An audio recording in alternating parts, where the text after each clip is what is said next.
Welcome students. बघा आता लक्ष द्या. रोल्स थेरमचे ॲप्लिकेशन ऑफ डेरिव्हेटिव्ह न्यूमेरिकल्स आपण बघतोय. बघा आता काय दिलं आहे. First MCQ, if fx is equal to x square minus 5x plus 9. Okay, quadratic function दिलेलं आहे and x lies in 1 to 4 close इंटरवलमध्ये x ची value, then Rolle's theorem satisfies at. हे फंक्शन रोल्स थेरमला कोणत्या पॉईंटला सॅटिस्फाय करते हे आपल्याला फाइंड करायचं आहे. बघा आता रोल्स थेरम जर हे फंक्शन सॅटिस्फाय करत असेल तर आपण बघितलेलं आहे f dash of x at that point is equal to 0. ज्या पॉईंटला तो सॅटिस्फाय होत असेल आणि f of a is equal to f of b ची व्हॅल्यू असते. मग एफ ऑफ ए ची व्हॅल्यू किती येते बघा. एफ ऑफ 1 ची व्हॅल्यू काय येणार आहे. 1 square minus 5 into 1 plus 9 minus 5 9 4 plus 1 5 आणि एफ ऑफ 4 ची व्हॅल्यू येईल 4 square minus 5 into 4 plus 9.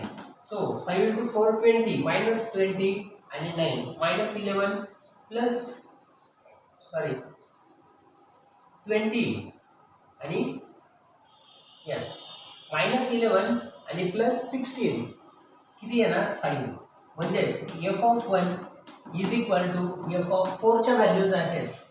Therefore f dash of x is equal to या फंक्शनचा डेरिव्हेटिव्ह इक्वल टू 0 घ्यायचा, त्यावरून सी ची व्हॅल्यू फाइंड करायची. एफ डॅश ऑफ एक्स काय येतो या फंक्शनचा derivative 2x minus 5 equal to 0.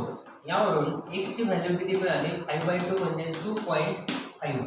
मग ही व्हॅल्यू कोणाला बिलॉंग करणार आहे 1 to 4 याच इंटरवलला बिलॉंग करणारी व्हॅल्यू आहे. So option x is equal 2.5 या पॉइंटला रोल्स थेरम हे फंक्शन काय करत आहे सॅटिस्फाय. ओके, तर ही आपल्याला सी ची व्हॅल्यू मिळते. एक्स ची म्हणजेच सी ची value lies in between 1 and 4. Now c next example. F x दिलं आहे function x minus 1 x minus 2 x minus 3 यांचा product and x lies in close interval 1 to 3. Then 4 option दिलेले आहेत. Rolle's theorem satisfied in 1 to 3. Rolle's theorem not satisfied in the interval. F of 1 is not equal to f of 3. F of 1 equal to f of 3 is equal to 2. आता आपण हे बघितलं पाहिजे.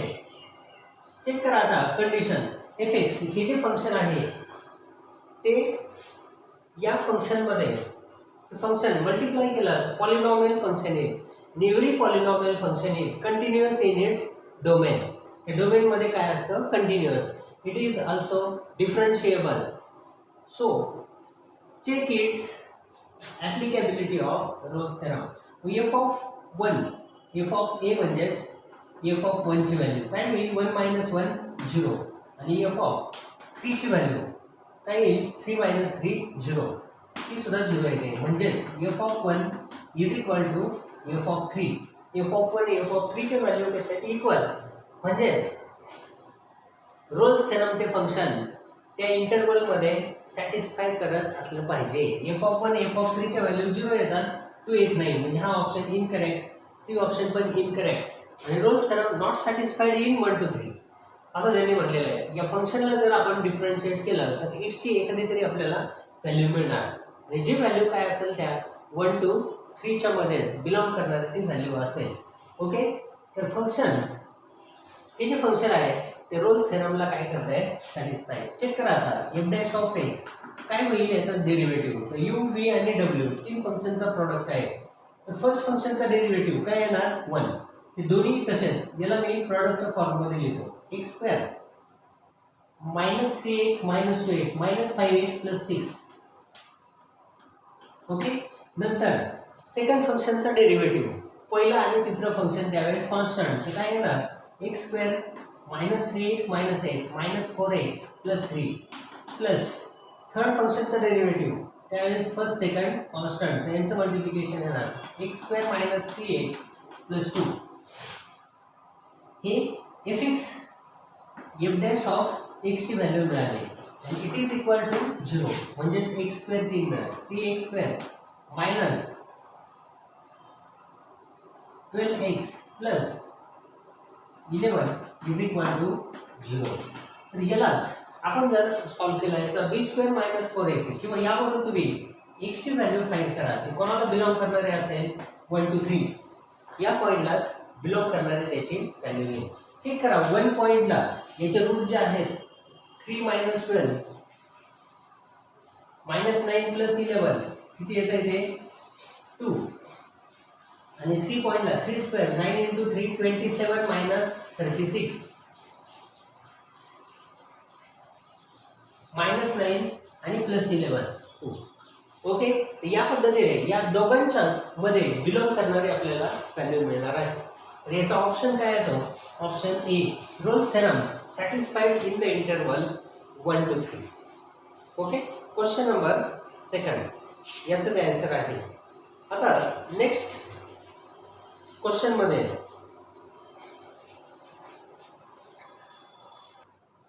बघा, next question मध्ये for which interval the function f(x) x² - 3x / x - 1 हे जे function आहे satisfies all conditions of Rolle's theorem. Rolle's थेरमच्या ऑल कंडिशन म्हणजे कोणत्या? तीन.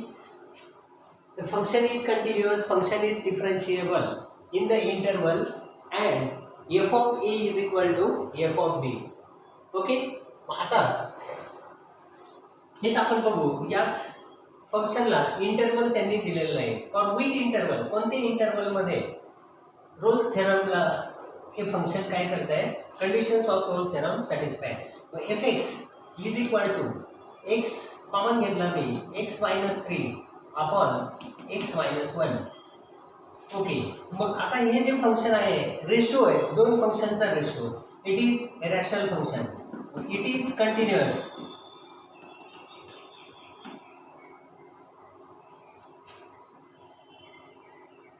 For all values of x except all x च्या व्हॅल्यूजला हे फंक्शन कंटिन्युअस असणार except at x - 1 = 0 म्हणजेच काय x is equal to 1. ज्या पॉइंटला ते फंक्शन काय होतं? डिसकंटिन्युअस. ओके, मग 1 हा जो पॉइंट आहे 0 to 3 मध्ये तर येतोय, त्या पॉइंटला फंक्शन कसं होतंय? डिसकंटिन्युअस. -3 to 0 मध्ये तो येत नाही, 1.5 to 3 मध्ये तो येत नाही आणि फॉर्मल इंटरवल. फर्स्ट ऑप्शन तर यामध्ये कट झालेला आहे. आता आपण चेक करू f' of x. f' of x या फंक्शनचा आपण जर डेरिव्हेटिव्ह घेतला न्यूमरेटर आणि डिनॉमिनेटरचा, तर काय येणार? क्वोशंट रूल नुसार x - 1 × 2x - 3 x² - 3x × x - 1 चा derivative 1 upon x - 1 bracket square and it is equal to 0. आपल्याला x ची व्हॅल्यू फाइंड करण्यासाठी मग ही डिनॉमिनेटर टर्म इकडे कॅन्सल होईल. दोघांमध्ये x याने आत मल्टिप्लाय केलं तर 2x² - 3x - 2x - 5x + 3 sign change होतील आतले x² + 3x is equal to 0. मग 2x² - x² म्हणजेच काय x² - 2x + 3 is equal to 0. तर याला फॅक्टर काय पडतात? x - 1 आणि x - 2 म्हणजेच x is equal to 1 and x is equal to 2.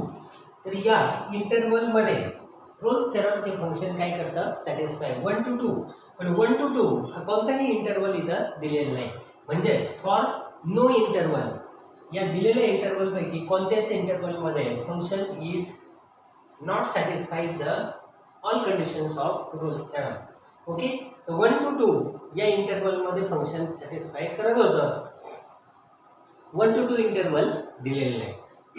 Question number 4 मध्ये फंक्शन दिलं आहे f(x) sin x + cos x + 5 and x belongs to 0 to 2π. Close interval आहे म्हणजे 1 complete rotation. Rolls theorem satisfies at, function Rolle's theorem satisfy करत आहे कोणत्या पॉइंटला, तर ते आपण डिटरमाइन केलं पाहिजे. म्हणजे c ची व्हॅल्यू किंवा त्याला काय म्हणायचं x ची व्हॅल्यू. मग फंक्शन कंटिन्युअस असेल, रोल्स थेरम जर हे फंक्शन सॅटिस्फाय करते, so it is continuous, it is differentiable. And to find value of c, या फंक्शनला आपण डिफरन्शिएट केलं काय होईल? f' साईनचा डेरिव्हेटिव्ह cos x, cosचा मायनस sin x आणि 5 कॉन्स्टंट त्याचा derivative 0. It is equal to 0 for function satisfying the Rolle's theorem f dash x ची व्हॅल्यू इक्वल टू 0 म्हणजे cos x is equal to sin x or is cos x इकडं divide होतील म्हणजेच काय tan x is equal to value येते 1.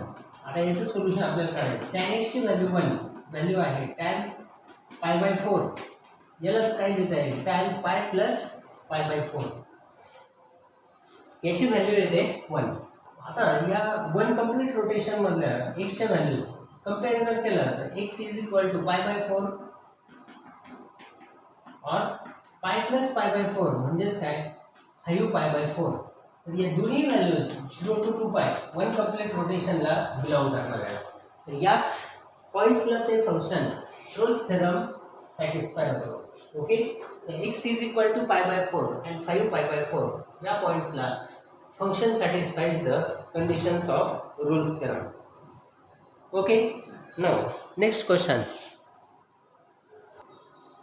बघा लक्ष द्या नेक्स्ट क्वेश्चन मध्ये काय दिलेलं आहे if fx is equal to e raised to minus x sin x minus cos x and x lies in pi by 4 to 5 pi by 4. Okay, then Rolle's theorem satisfied at Rolle's theorem कोणत्या पॉइंटला यापैकी हे function satisfy करते. मग हा interval दिलेला आहे. Function कोणतं आहे एक्सपोनेन्शियल आणि ट्रिग्नोमेट्रिक यांचं composite. So function is continuous, it is differentiable. To check value of x or c in between a and b काय येईल बघा. आता याच फंक्शनला आपण डिफरन्शिएट केला f डॅश x काय होणार प्रॉडक्ट रूल वापरायचं इथं e raise to minus x as it is into साइनचा डेरिव्हेटिव्ह cos x मायनस कॉसचा डेरिव्हेटिव्ह मायनस साइन एक्स म्हणजेच काय होईल plus sine x plus e raise to minus एक्सचा derivative minus of e raise to minus x into function sine x minus cos x as it is. Okay तर u into d b by d x plus b into d u by d x. आता दोघांमध्ये e raise to minus x common घेतला ब्रॅकेटमध्ये cos x plus sine x minus sine x आणि plus cos x minus sine x plus cos sine x cancel. तर काय होईल 2 times e raise to minus x cos x ही झाली f dash of x ची value आणि it is equal to 0. Okay 2 इकडे गेला कॅन्सल होईल. E raise to minus x cos x is equal to 0. Therefore e raise to minus x equal to 0 or cos x is equal to 0. e raised to minus x it cannot be equal to 0. याची value 0 येऊ शकत नाही. म्हणजेच cos x ची value 0 असेल. मग cos x ची value 0 कधी कधी येते cos पाय बाय 2 90 आणि अजून cos ची value cos 2 pi minus pi by 2 या दोन्ही पॉइंटला cos पाय बाय 2 ची व्हॅल्यू काय आहे 0 आणि cos 3 पाय by 2 2 pi minus pi by 2 म्हणजे 3 पाय बाय 2.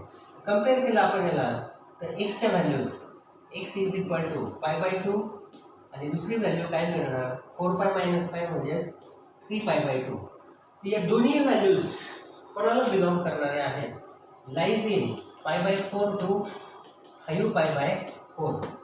ओके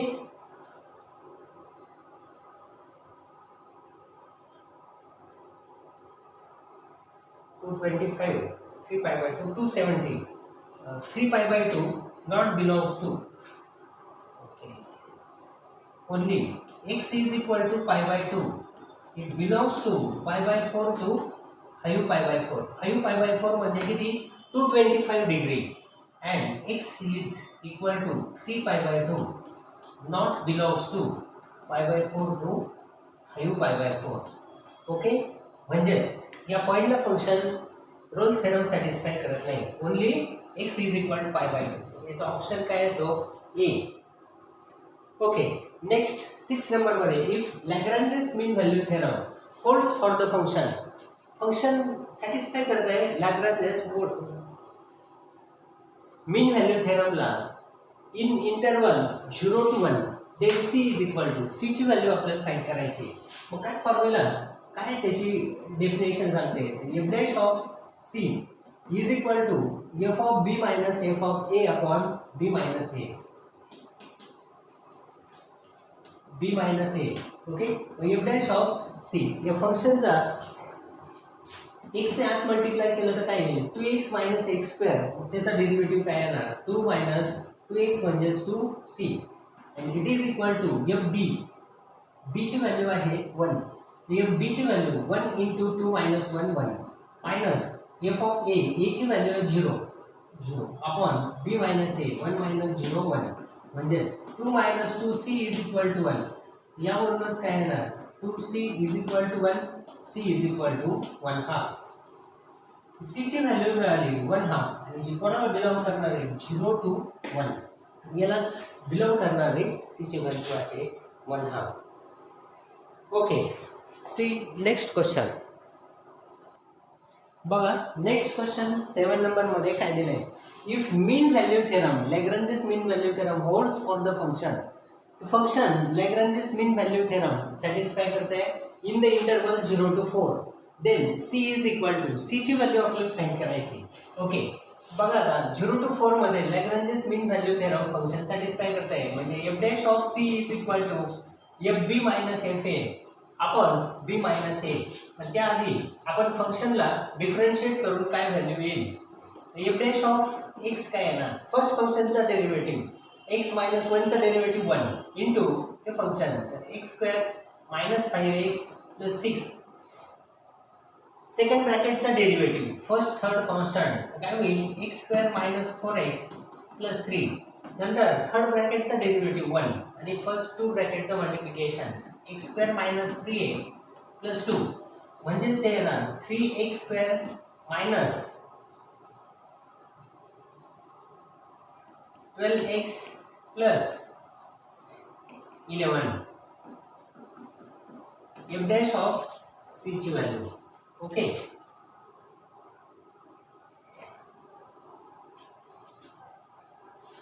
आता एफ ऑफ ए ची व्हॅल्यू म्हणजेच काय एफ ऑफ 0 ची व्हॅल्यू काय येईल -1 इंटू -2 प्लस 2 इंटू -3 -6 आणि एफ ऑफ 4 ची व्हॅल्यू काय येणार 4 - 1 3 4 - 2 2 3 इंटू 2 6 आणि 4 - 3 1 प्लस 6. काय होईल f dash of c is equal to f b म्हणजेच F4 minus F0 upon 4 minus 0. Simplification याला जातात 3c square minus 12c plus 11 is equal to F4 6 minus 6 upon 4 minus 0. 4 minus 0 4 4 इथं multiply आहे किंवा तसंच ठेवलं आपण 6 6 12 अपॉन 4 3 म्हणजेच ते होईल 3c square minus 12c plus 8 is equal to 0. मग याचे फॅक्टर पडायचे मल्टिप्लिकेशन 24 आणि ॲडिशन -12.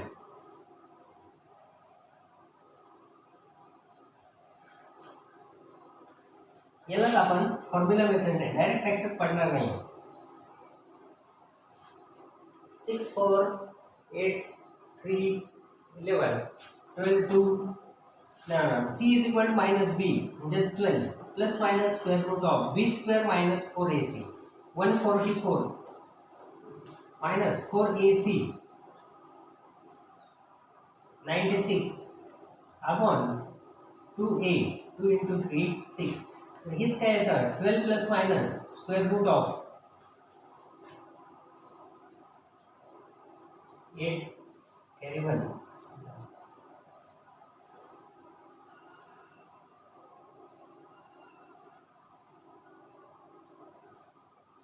Divide by 6. यालाच आपण 16 इंटू 3 लिहू शकतो म्हणजेच काय 12 प्लस मायनस 4 रूट 3 अपॉन 6. यालाच आपण 6 ने सेपरेट डिवाइड केलं c is equal to 2 plus minus 2 root 3 upon 3. तर हे 3 ला आपण रूट 3 इंटू रूट 3 जर लिहिलं एक रूट 3 कॅन्सल तर 2 प्लस मायनस 2 अपॉन रूट 3 हे त्याचा फायनल आन्सर आहे.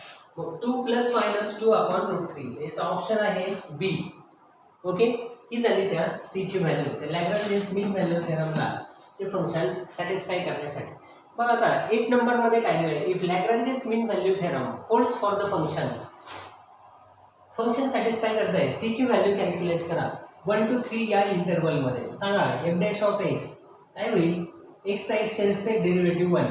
मी डायरेक्ट लिहितो f dash of c is equal to f of b minus f of a upon b minus a. F dash of c ची value 1 minus 1 upon c square.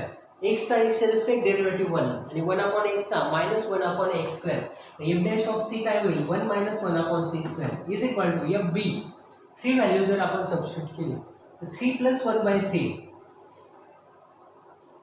10 by 3 minus 1 value जर substitute केली 1 plus 1 2 upon 3 minus 1 म्हणजेच हे काय होईल 4 bye 3 upon 2 म्हणजेच 4 upon 3 into 2 2 ने याला divide 2 by 3 1 minus 1 upon c square. हे जे डिवाइडचे 3 आहेत ही इकडं multiply 3 minus 3 upon c square is equal to 2. Total याला सी स्क्वेअरने मल्टिप्लाय केलं 3c square sorry minus term इकडे गेल्यानंतर प्लस होईल म्हणजे 2 इकडे minus 3 upon c square is equal to 3 minus 2 म्हणजे 3 upon c square equal to 1 आणि यावरून c square is equal to 3 c is equal to √3 plus or minus √3. तर त्यांनी काय बोललेलं आहे 1 to 3 पॉझिटिव्ह व्हॅल्यू दिले ना इंटरवल. सी ची व्हॅल्यू ओनली काय येणार √3 as c is equal to minus √3 does not belongs to the interval 1 to 3 आणि म्हणून फक्त प्लस हीच व्हॅल्यू इथं ॲक्सेप्टेबल आहे. ज्या व्हॅल्यूला रोल्स थेरम काय होतो सॅटिस्फाय. ओके, तर याचा ऑप्शन आहे डी. आता 9 number question Lagrange's mean value theorem यावरती काय दिलेलं बघा. फंक्शन दिलेलं value of c for which conclusion of mean value theorem holds for the function. Function आहे log x to the base e आणि इंटरवल दिलाय 1 to 3. काय येईल f dash of x log x upon log e. Log एक्सचा derivative काय 1 upon x ते होईल 1 upon c. Okay, log E ची value 1 is equal to f of b. B ची व्हॅल्यू किती आहे 3. इथं जर टाकली तर log 3 to the base e minus log 1 to the base e f of a upon 3 minus 1. हेच आता सिम्प्लिफिकेशन जर आपण केलं 3 मायनस 1 2 इकडे multiply 2 upon c is equal to 2 लॉगचं सबसेक्शन म्हणजे 2 टर्म डिवाइडला log 3 to the base e. Okay, मग आता क्रॉस मल्टिप्लाय आपण केलं सी इज इक्वल टू काय होईल 2 upon log 3 to the base e म्हणजेच 1 upon log 3 to the base e चा रेसिप्रोकल म्हणजेच 2 log e to the base 3 हे त्याचं फायनल आन्सर. ओके, बघा कुठला ऑप्शन येणार याचा d log 2 times log e to the base 3.